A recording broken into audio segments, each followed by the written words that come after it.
Hello, everybody. My name is Manuel Castro Cordova, and I'm joined by Natalia Baizan and Ernesto Castro. We're celebrating the English language publication of Ernesto's book in PhD Post-Continental Realism, which has been recently published by Morse Civic with the help of Fundación Psicomoro. Natalia and I are the translators of this book, and we're here in Brooklyn celebrating and promoting the release of this book, and we're going to have a brief conversation with Ernesto about the process of translating the book, the process of writing the book. And before I ask Ernesto a couple of questions, I'm going to do like a brief structural introduction of the book. It's would describe a hardcore philosophical text in that it has a hard cover. It has a hard cover and it has a high degree of density. But I mean by that it doesn't come to play. Many of you readers of French philosophical writings will be surprised with the degree of precision which he deals with subjects of metaphysics and philosophy. And in terms of the structure and the stuff that is dealt in this book, Ernesto engages in a very long and thorough introduction about realism in the history of philosophy, after which he engages with several writers that are connected with the notions of realism, and particularly with this label that he has created, post-continental realism. The philosophers touched and discussed in his book are Quentin Meillassoux, Ray Brassier, Graham Harman, Ian Hamilton Grant, Mauricio Ferraris, Marcus Gabriel, and then there's a brief conclusion where Ernesto revises all the issues that he deals with in this book. And first thing that I wanted to ask him before we go any farther in our discussion is about the meaning of the label that he has used for his book, and in general for the authors that he's touching upon in this essay, which is post-continental realism, whether you could unpack a little bit the meaning of it, and in general what is the thesis behind the label that you have used for these authors. First of all, Manu, thanks for letting me in your house and with my camera. Yes. With this perversive eye of YouTube. And secondly, I have to apologize to the audience for my English. I haven't spoke English in public since 2012 or something like that. And it's been a pleasure to be translated to English and in a German publishing house like Morse Civic, which has a lot of very well-known authors such as Max Weber, and then it's been also a pleasure to be working with you both. It's a very pleasurable experience. Answering your question, post-continental realism has two words. The one which is more difficult to explain is the simplest one. Realism. It's very difficult to arrange a definition, a universal definition of what means realism in philosophy. You have political realism, Realpolitik in German, which means something like Machiavellism, or the suppression of moral considerations in the political realm. There is also aesthetic realism, which is also very difficult movement since each epoch thinks what the artists of that period are doing is realist, and there has been a lot of debates between also Marxists about what has to be the realism connected with the masses and or the worker force. Mm-hmm. And there is philosophical, ontological and epistemological realism, which I define in the following way. Realism is the thesis that something exists, that thing is independent from us, and we can know about it. Mm-hmm. This thesis has three parts, and therefore there are three philosophical enemies which negate one of those parts. Mm-hmm. The enemies of the realists that negate the existential thesis are mostly called nominalist in the medieval epoch, and after a nihilist. Mm-hmm. They say that part of the world doesn't exist, is a fiction, or just a construction of the mind. The enemies of the realism that negate the independent thesis are mostly called idealist or constructivist.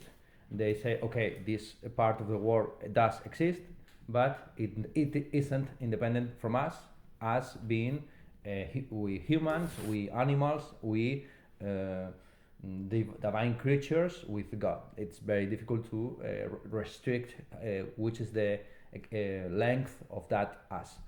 And the last enemies are the ones who negate the possibility of knowing of science or knowledge about that reality, which are mostly called skepticism.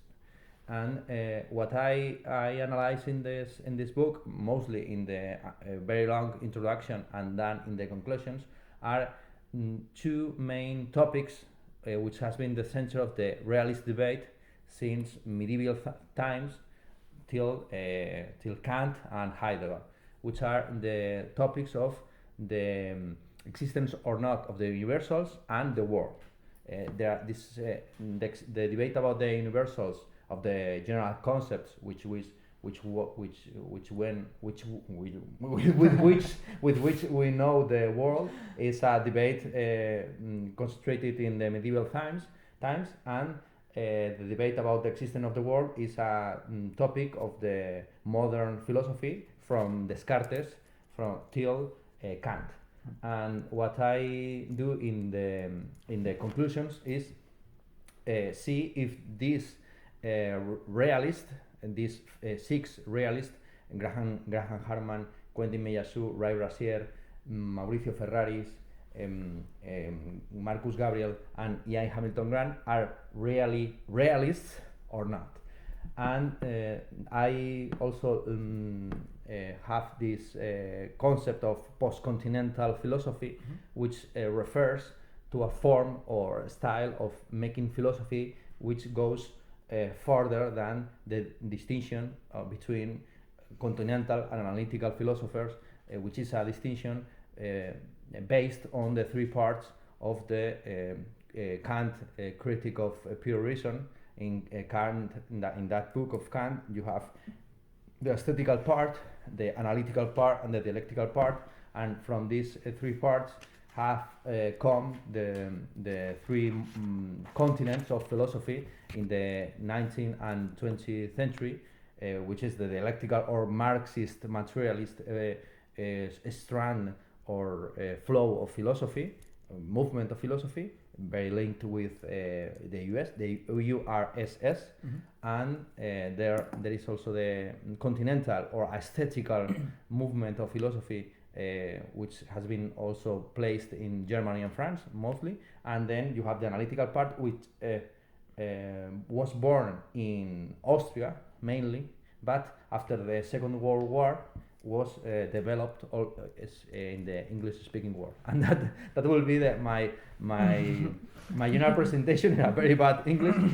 Realism is a very complicated word, which I have defined in that very simple way, which allows me to really evaluate if these neo or speculative realists, that's the way they call themselves, or in some years they call themselves with those labels, if these realists are really realists. That's mainly the like academical objective of this work. And my question for you, since you can speak very more fluently than me in English, is that how has it been the process of translating the work? And tell me how has been this very long and effortful work of translation? Yes. So I think, I mean, with any translation, when you sort of initially approach it, you have to be willing to give over your sense of style and your sense of everything to the writer, and you sort of have to take on their voice. But this is conveniently something that one forgets whenever you begin a translation. So we started off at the very beginning in the introduction, which was a rookie mistake because I think it was the most difficult part to translate. and it's certainly the part that we spent the most time. And after we had translated everything, we went back to the introduction and retranslated and worked on it again. So I think, you know, once we got through the introduction, and once we sort of let ourselves not only translate in order, but rather sort of compare each essay or each chapter of the book, you know, and jump between all of them in the editing process as well, it became, I think, much more pleasurable for everyone involved, and just much more creative, you know. And I think once we got to really the middle section, we felt like it was a creative process. And, you know, I think also with translation, it's a very intense, you know, it's a very intense situation. So with this book, because we were working on such a tight deadline, there was a lot of times where we wouldn't leave the house for like 6 days, and we had, you know, all of our world was contained in translating this book, and soon we would start to take up your sense of humor, and we would make jokes about Mia Zhu over dinner. So I think ultimately it was a very fun process. Yeah, I mean, it was like about 3 months where our schedule was, we at one point we were doing 10 pages a day of your PhD thesis. And so the way we would go about it is we do 10 pages of translation, and then we would spend 2 hours at night revising. And the amusing part about revising is that when you are translating often enough, you forget a word or you misplace something.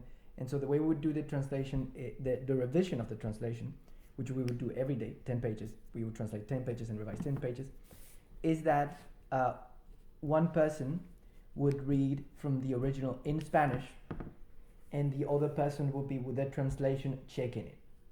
And so whenever the person was checking the text had to say para or stop, and there was stop on the period, and that person would look at the sentence and try to figure out if everything that you had written, we had captured it. And so it would be around 2 a.m. Our neighbors would be asleep because in fact they woke up at 5 a.m. So they would go to bed at 9 p.m.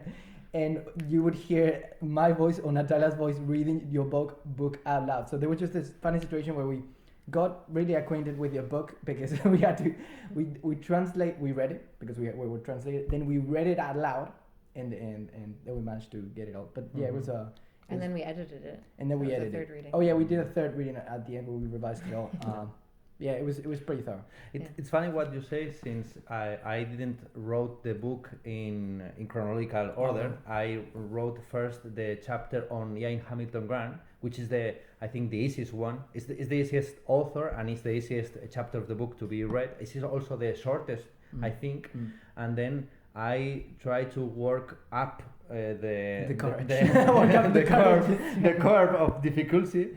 The last author I wrote about, I think, is Mia Zhu, maybe, or Gabriel, which are I think the toughest ones. And then I wrote the introduction and the conclusions. And in the prologue of the work, we have a preface wrote by Jose Luis Villacañas, my tutorial of the PhD. And in the prologue, my very short prologue, I also recommend to jump to the chapters on the singular authors, and then come back to the introduction for those that are not very acquainted with the philosopher, the history of philosophy. Since in that introduction, I try also to make my way through all what that has been told or said in the history of philosophy, more or less between the Greek times and our present. I have a question related to what you were saying now, the process of writing the book, which is you were saying that you started with E.L. Hamilton Grant, and then you worked around. Which one of the 6 authors was the one that was hardest to write? I find it interesting that you left the last one for Mia Zhu. You recently talked about Ulysses, and how James Joyce, the chapter Ithaca, was the one that he actually wrote last. He did all the chapters up to the last one, and then he went back and did the famous one dedicated to catechism. And I think you can tell in the book that is the one where it is stylistically, I mean, you can use this word all the time, it's stylistically a tour de force, but it's one where the style seems really exhausted, and he's now to a certain extent doing a pirouette without the need to do it.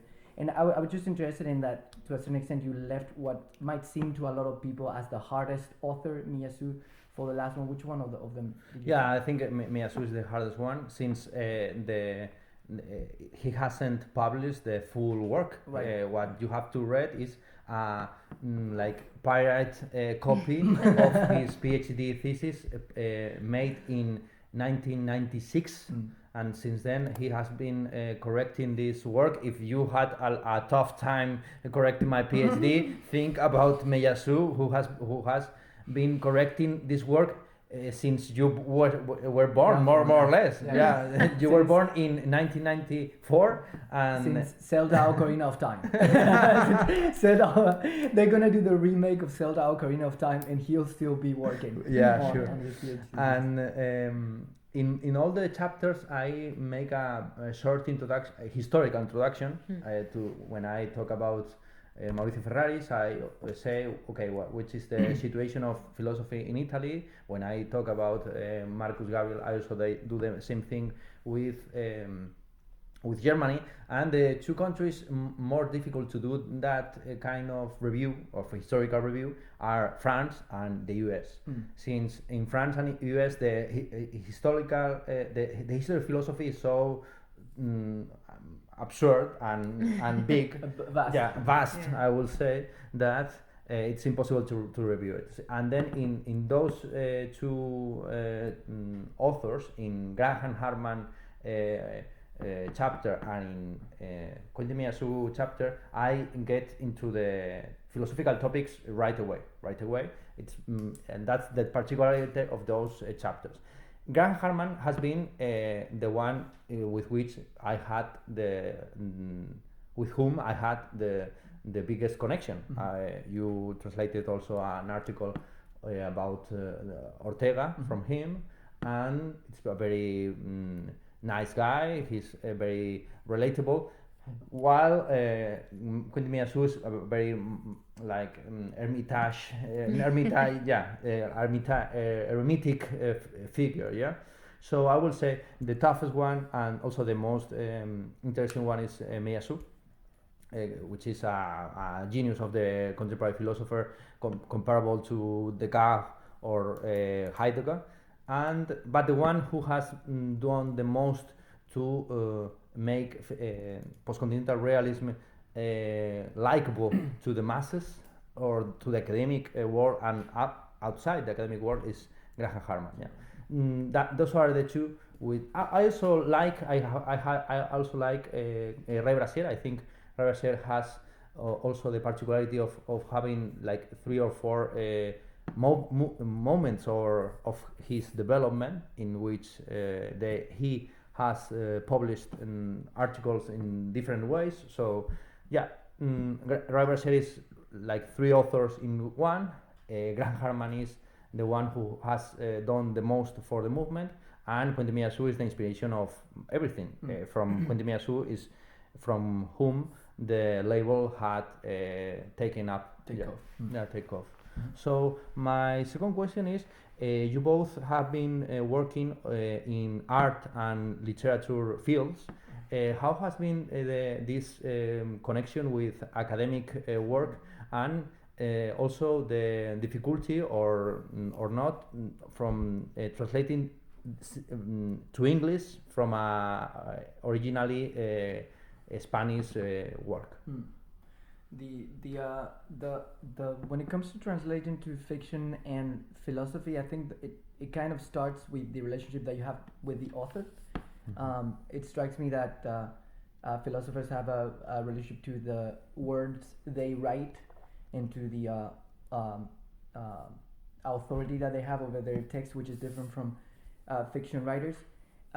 And I think in general, it's strange as though it may sound, whenever I've had to translate theoretical texts, authors tend to be much more observant about the precision of the language and being faithful to the original. So you often find yourself in the position of trying not to translate words like relacionar as relate, but then you consult with the specific authors and they want that specific form of translation. And then when you work with fiction authors, they are much more concerned with the sentence having an euphemistic aspect. A philosophical author is going to be perfectly okay with a sentence having a clunky grammar, certain degree of phonetics that do not quite come together, as long as there's a certain respect for the supposed clarity that the original text had. We had an experience where we translated a text for Cristina Rivera Garza, a short story by her called La Mujer de los Cárpatos, and it was felt quite hard to translate, and we took certain quite an amount of liberties when it came to her writing. But in fact, the only thing that she complained about is the thing that we had missed a sentence. We had forgotten a sentence. She just pointed out, and that's the only correction that we did. With philosophical authors, that almost never happens. Thankfully, you were not like that. Thankfully, you were not like that. You were not so concerned with the exactness and the faithfulness that we were keeping with the original, which allowed us to do things that the reader will find in our book, such as put paid to, or now it's a family joke, Old Foxy Ferraris, which is a reference to Old Foxy Charlene. And there's a number of wordplays that are, of course, not in the original, but Ernesto gave us the freedom to do that. So to a certain extent, what we were doing here was approach an academic work with a fictional sensibility, in that we had the freedom to approach it so that the sentences would not sound off. And apart from that, then I think a compromise that you make between when you're doing fictional writing, you're trying to balance between rhythm and meaning. You want to stay as close to the meaning of the original as possible, but fictional writers tend to be much more concerned, as we said, with the euphonic aspect of the sentence. And then with philosophy, you have to do a compromise between meaning and clarity. Often if you stay too close to the text, the clarity of ideas is lost. And so there's just two processes that are different when it comes to translating philosophy and literature. In literature, you do everything in your power not to tame the text. You, to a certain extent, want to darken it. Whereas with philosophy, the process, at least that I've always tried to achieve, is clarify and try to find those pockets where the author might allow me to take some degree of freedom. Mm-hmm. Mm-hmm.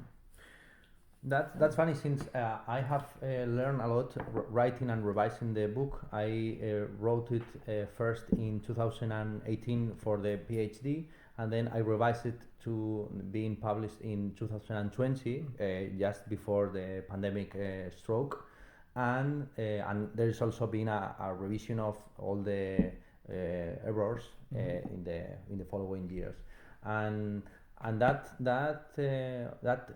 thing you have pointed out, the compromise between meaning, clarity, and rhythm, it's very important. My objective was to write an essay, not a PhD in the academic language, which is very, as you say, strict and not so fun to be read. There are a lot of jokes. You also have a lot of freedom to translate it to English, and that's okay, since the book it has like a love-hate approach to all the authors, and I praise them, but I also criticize them a lot. I'm not a post-continental realist. That's important to say. I have my own philosophical system, or I'm trying to work my way to that system, and it's more or less based or inspired by some thesis of these authors. But my conclusion in this work is that realism is not enough. That's an important question, since realism is a trivial position in philosophy. You have to be realist about something, and you cannot be realist about everything, since in this world there are also things that doesn't exist, or are dependent of us, or are not knowledgeable. Mm-hmm. Yeah, so. And you have to be in some sort idealist, skepticist, or a nihilist about something. You cannot be a fully realist, and that's my conclusion is that these authors have certain degrees of idealism, skepticism, and nihilism. Yeah. So sort of talking more about process, I guess I just wanted to talk about your experience because in a way this book is doubly translated, not only because we translated it, but because initially it's based off of a series of arguments that aren't originally published in Spanish and that are pretty hard to find translated into Spanish. So I just wanted to ask you what that process was like, and how you felt translating those works, and if you felt that in any way shaped your experience of writing the book. I started doing the PhD in 2014 or 2013, and in those years, post-continental realism, the books weren't translated to Spanish, but it started to be translated in Materia Oscura, which published originally the work in Spanish, and also in Caja Negra. I don't know why is this fiction, like this fixation with darkness. We can ensure the reader this is very clear. This is a rather clear. Materia Oscura and Caja Negra, no, the dark. Dark matter. Yeah. Dark box. Dark box, yeah, the darkness, and. That's important to say, yeah. Post-continental realism is more or less linked with a political movement, which is accelerationism, and aesthetical movement, which is speculative literature in general, and certain type of new weirdness in speculative literature. Most of the authors in this book love Lovecraft, and they are very inspired by Dante and this type of creepy science fiction. So that's the explanation of this fixation with darkness. Yeah. Okay. So We were talking about how when you were starting around 2014, there were not that many books translated. Yeah, there are, and it's interesting how it has been how in the Spanish-speaking world we are always like 10 to 15 years retarded. We can say behind the English world, and I think in the following years is going to be the critical boost of this movement in Spain. But there has been like several, mostly in the aesthetical world, in the contemporary art world. It has been like a fixation with how to make art object-oriented exhibition. That has been like a trend in recent exhibitions in contemporary art. That's very important. And also in the political sphere, the debate about accelerationism, the Anthropocene, the end of the capitalism, and also the end of the human species. That's a very important strand of political philosophy nowadays in Spanish and in the Spanish-speaking world, and also in Spain. Mm-hmm. In Mexico and Argentina are normally with Spain and Colombia. These are like the four most advanced editorially and philosophically countries in the Spanish-speaking world. And in these four countries, Colombia, Spain, Mexico and Argentina, in these four, these authors had been published from 2015 till nowadays. Yeah, and as far as there is an influence of post-continental realism in the Spanish-speaking world, there is also a reverse influence of the Spanish-speaking world in post-continental realism.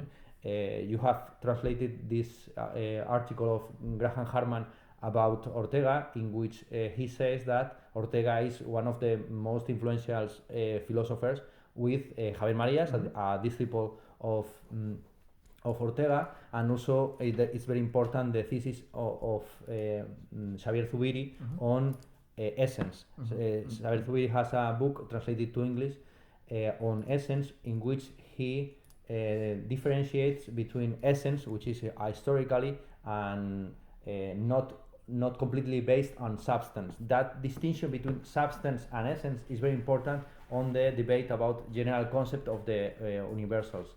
And if you understand that thesis, which I cannot reconstruct now in English, you can understand why most of these authors are realist about universals, but are idealist or also nihilist about the world, which is very strange. They think we can comprehend and understand what is that which is independent from us, but we cannot know, or it doesn't exist, a general structure or a general structure of the reality called the world. No?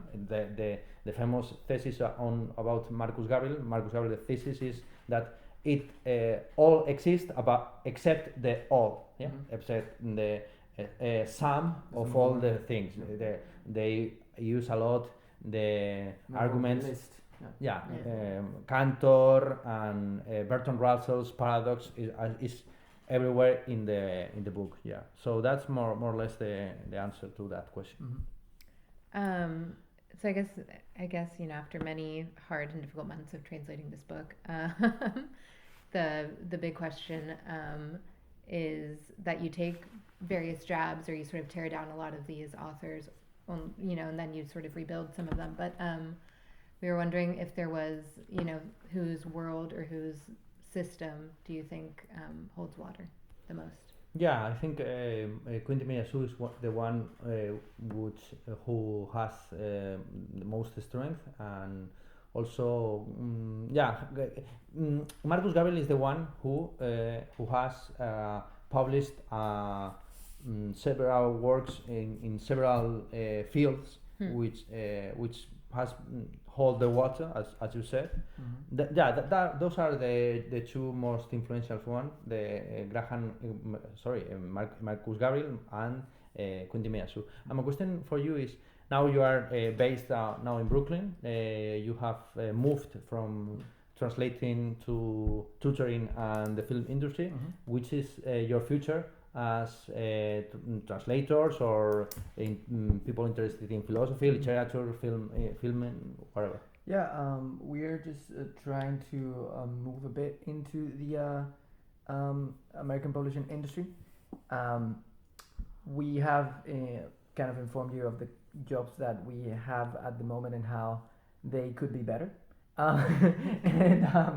And to a certain extent, what we as you can see, we are a very luxury place. This is New York at its finest. It's the Great Gatsby hasn't. Yeah, behind you there's like a $2,000 crocodile, and you just can't see it. But no, the goal is to work within do translations for American publishers, and for that goal, in the last few months I've been looking a lot at Mexican writers and Latin American writers and also Spanish writers that might not be translated into English. I've been surprised to find that in the last few years, particularly during the pandemic, there's been many more publishing houses that have interest in the Spanish literature. For instance, Irene Solá, her novel Canto yo de la Montaña Baila was translated about 3 years ago, so pretty soon after it was published. Perma Agel was translated immediately. There's just a general increase of interest in not only Latin American literature, which used to be like the gold mine for American publishers. They would always go to Mexico before they went to Spain. But it seems to me now that there's much greater interest just to explore Spanish-speaking language without focusing it so much in those geographical areas. And so the end goal, at least for me, it's kind of work on that front. All the translations that we do, we always do it together, because of course I don't have the knowledge or the capacity to write to translate in English, and if it weren't for every single time that Natalia rewrites the grammatical mistakes that I make, it would be unpublishable. But yeah, that is kind of, I think, the goals, more or less. Yeah. So returning that question to you. Yeah. What's, this is your first book published in English. Is there anything on the horizon in English? Try to improvise to improve my improvisation in English. That will be a very interesting goal. And also I'm nowadays finishing a trilogy based on 3 dialogues of Plato. The banquet, the Fedon and the Fedro, Mhm. and this is going to be published in the following years. I hope someone will be interested in the English-speaking world. It's a work of fiction. I think it's more easy to be translated if you write fiction than if you write academic work. That's very interesting. How in the Spanish-speaking world fiction is in the center of the canon, and a work, an author like Javier Marías is appreciated as philosophy more even than the work of his father, Julián Right. Marías. That's very interesting. Or if you look, for instance, at the essays of Sánchez Ferlosio, that is never ever gonna get translated into English. However, his works of literature, some of them, no doubt, have probably already been translated. Yeah, sure. And I'm working in that with that in mind. I also think that in the Spanish-speaking world, the dialogue between philosophy and literature is more interesting than working in the academic sphere and with the academic language. So my works after this one, which has been the first big book I wrote, has been works in which I have been trying to experiment with Spanish style, I will say, and that's more or less my future, trying to work in fiction, and if from this book forward I have speaking, I have to speak in English. I will try to Right. prepare better and to speak better. Yeah, that's for sure. So okay, thanks for watching, and we are going to dine. No? We are going to prepare To dine. To dine, not to dine. Mother brought we are going to dine. No, to dine, to dinner. Yeah, sure. Bye bye.